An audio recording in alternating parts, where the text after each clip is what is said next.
Hey everyone, welcome back, I should say, to Should I Bother, the series that attempts to answer the question of should I bother getting the perks off of the Shrine of Secrets? Should I use Bloodpoints? Should I use iridescent shards? What currency should I use to get them?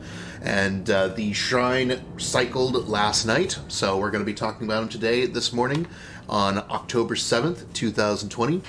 A lot of the perks today are interesting, actually. We start with Dead Hard, teachable from David King. What it does is when you are injured, you can press the active ability key, which is by default E on PC. You do a quick dash in your current direction. You avoid all damage you avoid anything during this time period. You avoid attacks, you avoid special attacks, you avoid trapper traps. You avoid anything that would cause damage in any capacity. It does cause you to become exhausted for several seconds, starting at 60 seconds at level 1, going down to 40 seconds at level 3. Dead Hard is a very good perk. All the exhaustion perks tend to be very good. Even Head On, which is kind of the more meme of the exhaustion perks, is still pretty good. Dead Hard is very good and very powerful if you get it right. It can allow you to get extra loops when the killer would normally get you. It can allow you to reach pallets that you would not be able to reach otherwise, window vaults, similar things like that. The only thing, however, is that it is a teachable from David King, who is already unlocked for everyone. He was the survivor from the Lullaby for the Dark chapter, which is a free DLC that everyone has access to. I would actually recommend putting your points into David King. While you're getting Dead Hard, you will also unlock the teachable perk for We're Gonna Live Forever, which allows you to get additional blood points when you're playing as Survivor for doing specific actions. So I actually recommend getting Dead Hard with blood points on this one instead of buying it off the shrine. If you already have it, like I do here, then you can buy the perk again to get some extra blood points. But for your first time getting Dead Hard, I don't recommend getting it off the shrine. I recommend getting points for it. The next Survivor perk is actually on the bottom of the shrine instead of in rotation like it was last week. Saboteur from Jake Park unlocks potential in one's aura reading ability. Sees hook auras in a 56 meter radius from the pickup spot if a survivor is being carried. I don't think the range increases. I think the cooldown at the bottom there decreases as you level it up. I can't quite remember. Unlocks the ability to sabotage hooks without a toolbox. It takes 2.5 seconds and has a 90-second cooldown. I do believe this eventually goes down to 60 seconds at level 3. I could be wrong. Feel free to correct me in the comments if I am. Jake Park is also a free character, much like David King. However, Saboteur is not a particularly strong perk, at least not in my opinion. There are niche builds that you can do using the Saboteur perk if you want to do Sao Squad plays using a toolbox to get rid of hooks very quickly. It can be very potent if you use it properly. I, however, have very little interest in sabotage plays myself. That's just not how I play. So personally, I'm not a huge fan of it. I would say to skip it, but if you are interested in those niche builds, go right ahead and get it. I would actually recommend, if you are interested in those, just play Jake first because you already have him. You can just use the perk. You can see if you want to play in that manner, and then you can go from there. So you can actually see if you want to just put the points in to get the teachable or not.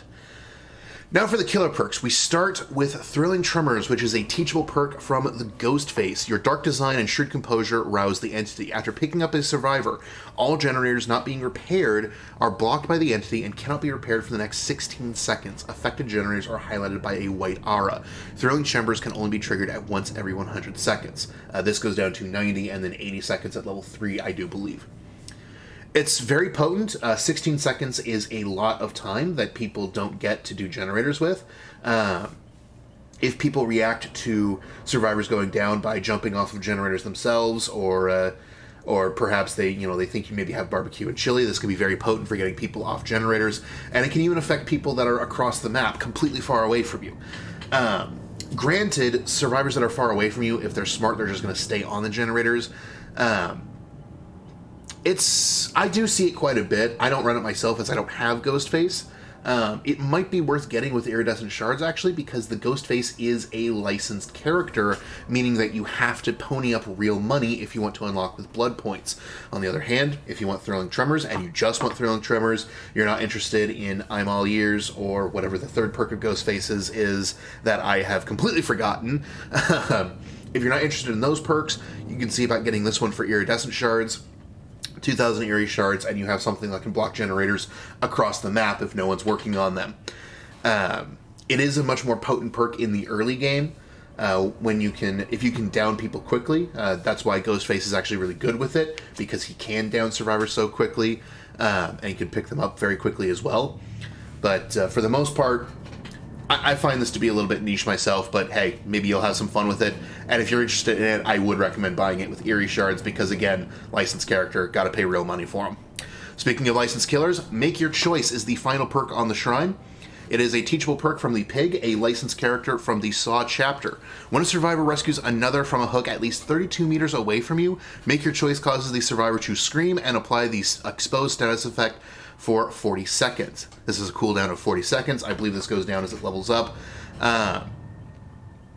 Make Your Choice is not the strongest perk in the universe, but it can be quite potent if used properly. Getting exposed status effects and being able to go right back to the hook, it's much better on more mobile killers that can run around very fast. Anything that can get back to a hook quickly, because you do need to be a certain distance away. You basically need to be Devour Hope distance away for this to trigger, although you don't have to worry about a totem being cleansed for this to work. This is a fairly potent perk, and it's worth buying with Iridescent Shards. Both the killer ones are, if they look interesting to you, fairly worth getting with Iridescent Shards. These are, again, both licensed characters that require real money to pick up. At least with the Saw chapter, you also get a survivor, Detective Tap, as well. Ghostface just gets you Ghostface, much like Leatherface does. So the two killer perks I would recommend, sure, get them with Iridescent Shards if they look interesting. The survivor ones, you both got them for free, and if you feel like you really want to use them, I just put points into them, level up the survivors, call it a day.